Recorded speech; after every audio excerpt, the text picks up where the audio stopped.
My entitled niece demanded I give her my grandmother's heirloom necklace for her wedding because she was the prettier one.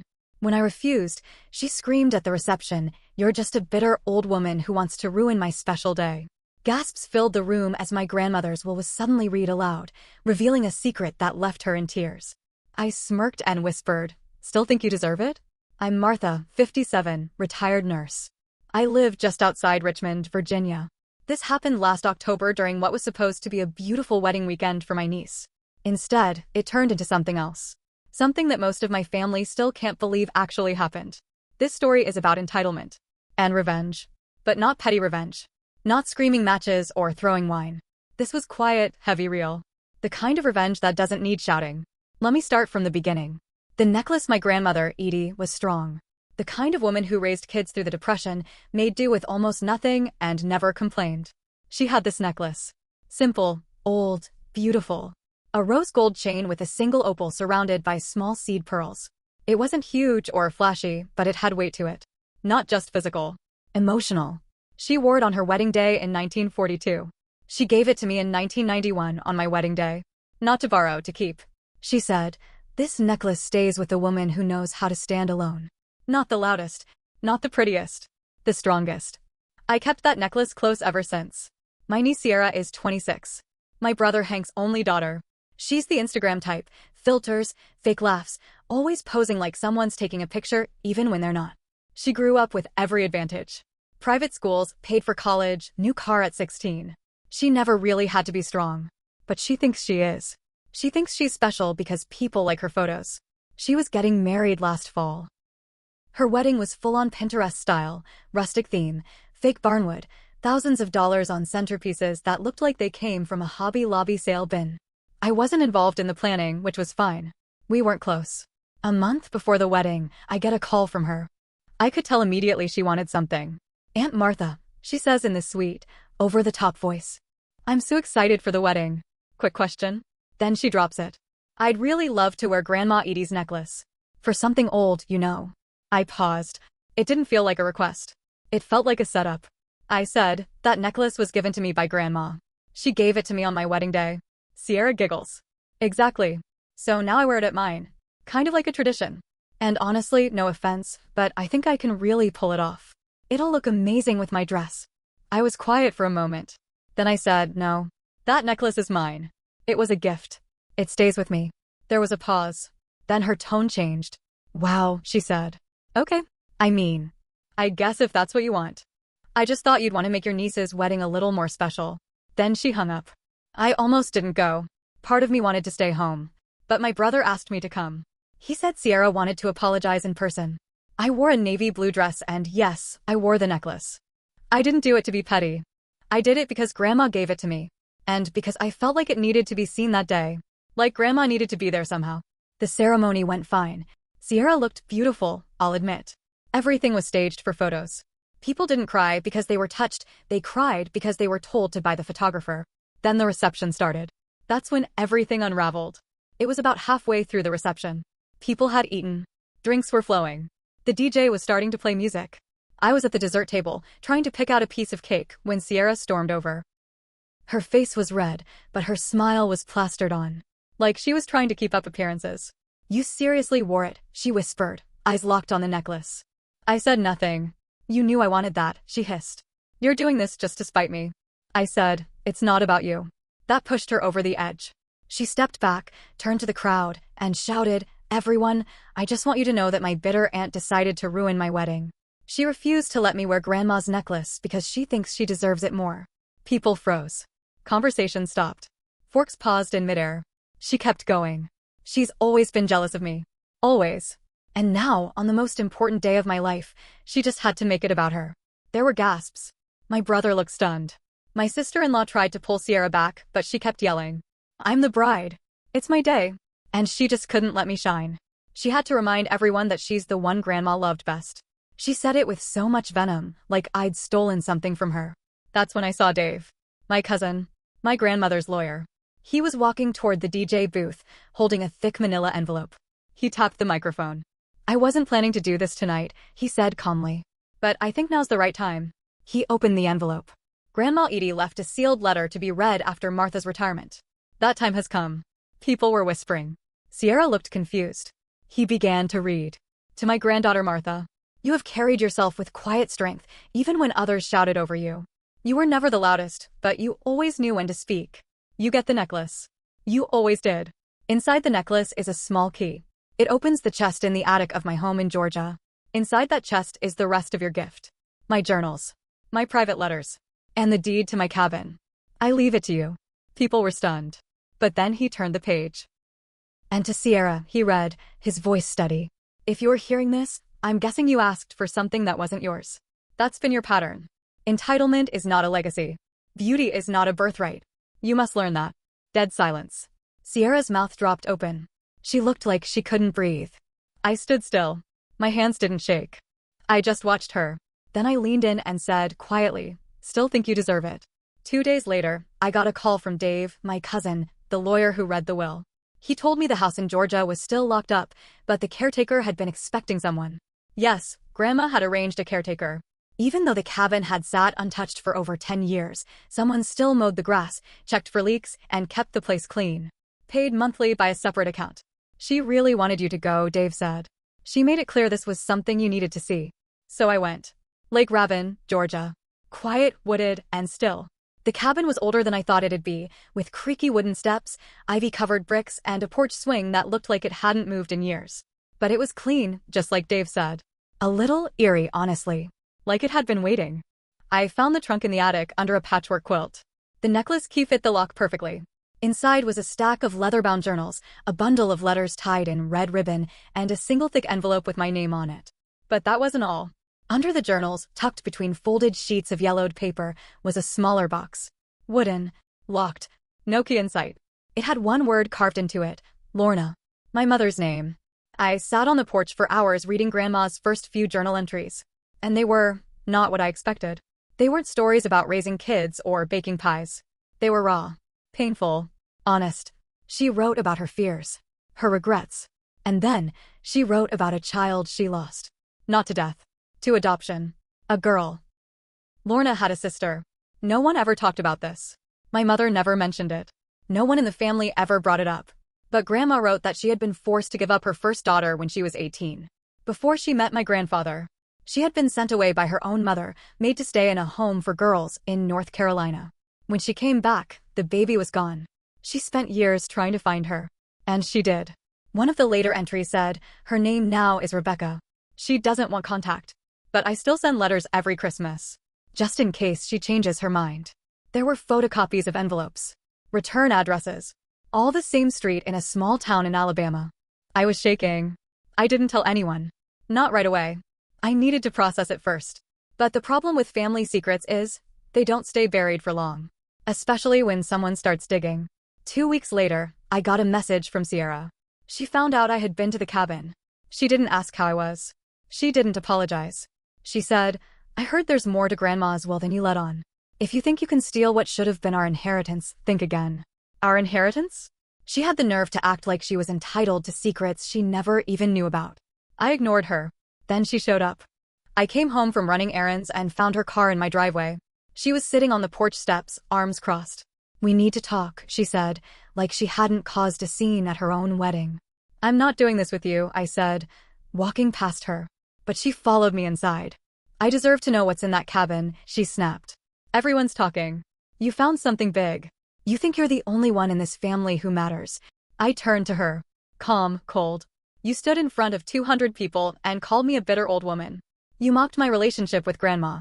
You don't get to demand anything from me now. She looked ready to explode. Then she said something that made my blood run cold. I'll find it myself. You forget, my mom has a key to Grandma's house. The next day, I called Dave. She's threatening to go to the cabin, I said. She can't, he replied. It's in your name now. Legally. If she enters without permission, it's trespassing. Good. But Sierra doesn't care about legally. She cares about getting attention. About winning. 3 days later, I got a call from the caretaker. She was here, he said. Who? The girl from the pictures. The blonde one. She said you sent her. She broke in. She went into the cabin and tore through it. The journals were safe. I had them with me. But the small locked box was missing. The one with Lorna's name on it. I haven't heard from Sierra since. I think she realized she crossed a line she can't uncross. But the damage is done.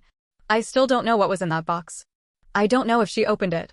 Or if she even could. But I know one thing, this isn't over. My grandmother tried to make peace with the past. To pass her strength to someone she trusted. But Sierra, she wants to rewrite the story. And she doesn't care who she hurts in the process. What I found in that cabin might change how we all see this family. And now, I have to decide what to do next. Should I try to track down Rebecca, the lost sister? Should I go public with what Sierra did? Should I tell the rest of the family what's really in Grandma's journals? The small wooden box with Lorna etched on the top? The one Sierra stole from my grandmother's attic? She opened it. I didn't know this until I got a call from a blocked number 2 nights after the break-in. I almost didn't answer, but something in my gut told me I should. It was Sierra. But she wasn't angry. She wasn't smug. She was crying. Martha, she whispered. What the hell is this? I met her in a parking lot behind an old diner in Goochland. She wouldn't come to my house. Said she didn't want anyone to see us together. She looked different, like she hadn't slept. She had the box in her lap. When I asked if she opened it, she just nodded. Inside were letters. Dozens of them. Not from Grandma Edie. From Rebecca, the sister Grandma had to give up, the one nobody knew about. They were never delivered. All addressed to Lorna, my mother. Every year, Rebecca had tried to reach out after she turned 30. She sent birthday cards, holiday wishes, letters. They were returned every time unopened. One letter stood out. It was thicker, sealed in a yellow envelope with "Do Not Destroy" written in capital letters. Sierra handed it to me. I opened it. Inside was a photo. Faded. 2 women sitting on a porch. One was Grandma Edie. The other was a woman who looked just like my mother, but older. Stricter. Meaner.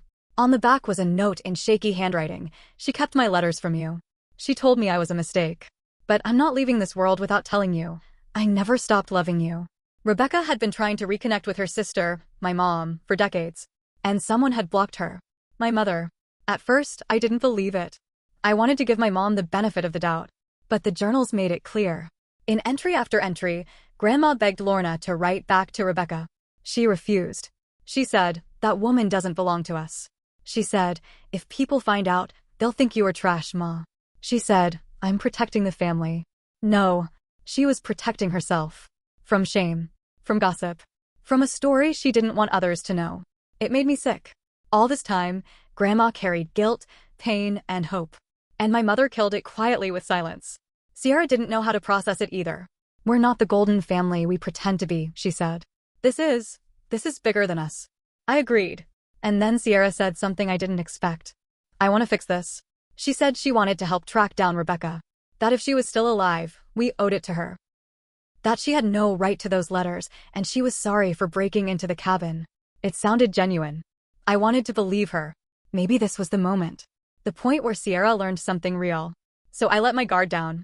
I let her help. We used the return address Grandma had kept in her files. It was old, but it was something. We wrote a letter. A simple one.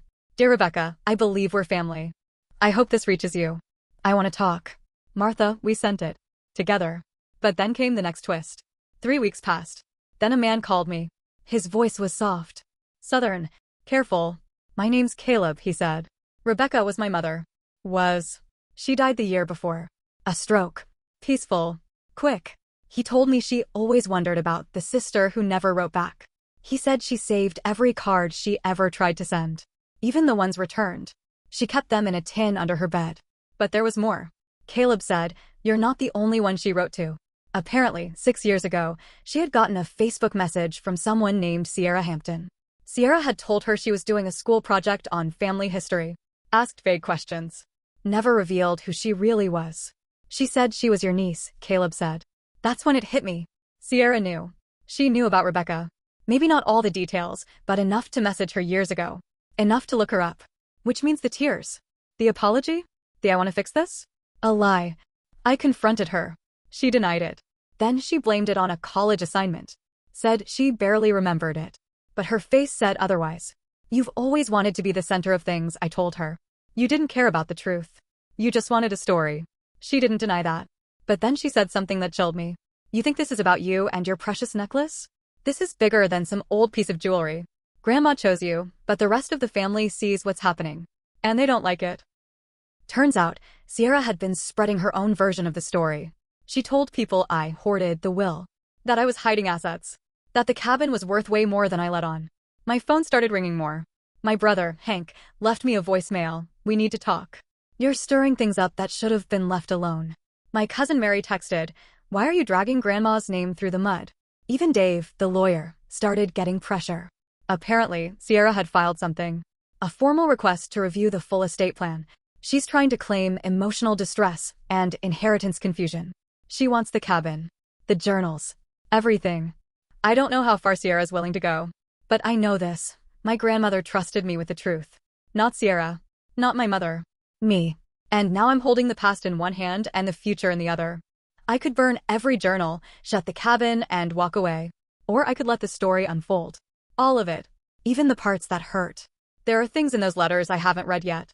Things about my grandfather. Things about another child. Things that might explain why Grandma never told anyone the full truth. And Sierra? She's watching. Waiting. Trying to twist everything into a story that serves her. But this isn't her story anymore. I had one journal left. The last one Grandma Edie wrote. It was smaller. The leather binding cracked. Inside were only a few pages, but they changed everything. It wasn't about Rebecca. It was about me.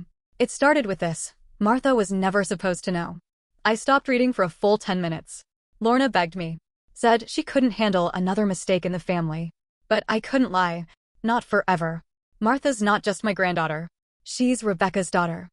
She didn't mean biological. She meant legal. And emotional. Back when I was born, my mom, Lorna, had been deep in postpartum depression. She wanted nothing to do with me. I spent the first 2 years of my life living at Grandma's house while my parents traveled. When they came back, I didn't recognize them. I didn't understand it as a kid. But Edie knew. She raised me like I was hers. She fed me, read to me, taught me how to tie my shoes. And eventually my parents took me back. Claimed me like a suitcase. But something never felt right. Not with my mother. Grandma tried to be respectful. Tried to stay in the background. But when I got older and told her I felt disconnected, she told me the truth. Not all of it. Just enough. But the journals? That was the rest. She saw me as her second chance. The daughter she lost, now in the form of a granddaughter she could save. And Lorna, my mother, hated her for it. There was going to be a family dinner. One of those let's talk this through kinds of events my brother Hank likes to host. I was hesitant, but Dave the lawyer told me he'd be there too. Keep things civil, he said. It was held at Hank's house. Big dining table. All the cousins, the uncles, Sierra, Monica, her mom, and me. People were cold. No hugs. Just awkward smiles and wine poured too early. Hank started it. "Martha, we've all had time to think. Maybe you didn't mean to exclude the family. But you've made things messy." I kept quiet. Sierra jumped in next. "You twisted Grandma's legacy into your own personal drama. You act like she only loved you. But guess what? Families aren't about secrets and journals. They're about sharing." That's when I couldn't hold it anymore. "You broke into a house that wasn't yours. You took something meant for someone else. And now you want to rewrite the story?" The room got quiet. I opened my bag and pulled out the final journal. "I wasn't going to do this here," I said, "but you all deserve the truth." I read the passage. The one that said I was raised by Grandma. That Lorna resented me. That I wasn't just the granddaughter. I was the replacement. Gasps. Monica started crying. My cousin Mary stood up and walked out. Then Hank said the words that still echo in my head. "You made this up." I stood, holding the journal like it was burning in my hands. She kept every letter from Rebecca. Every returned envelope. And she left this in a locked chest with my name on it. "You really think I made this up for fun?"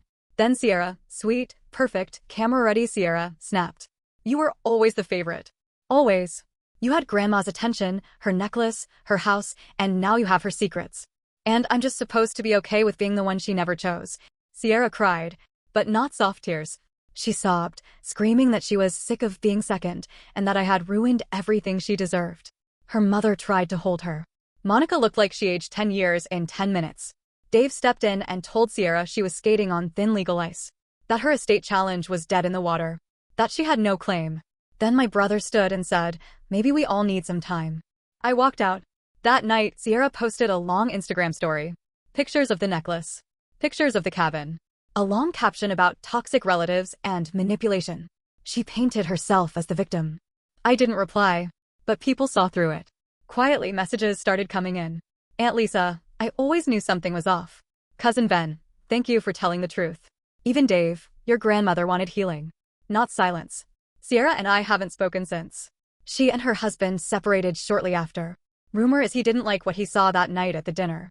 Said he was marrying an image, not a person. My brother? He's still distant. I think deep down, he knew how my mom treated me growing up. He just didn't want to admit it. As for the cabin, I go there often. It's quiet. Still, a place where I can breathe. I finished all of Grandma's journals. I read Rebecca's letters. And I wrote my own. I don't know if I believe in an afterlife, but I like to imagine they're somewhere together now. The mother who lost her daughter, and the daughter who was never fully welcomed. This whole thing broke something in me. But it also let me rebuild something honest. For years, I thought being quiet meant being strong. That silence kept the peace. But Grandma didn't leave me those journals so I could stay silent. She left them so I could finally speak. So here I am. I don't wear the necklace every day. But when I do, I wear it with pride. Because Grandma didn't give it to the prettiest, the loudest, or the most liked. She gave it to the one who carried the truth.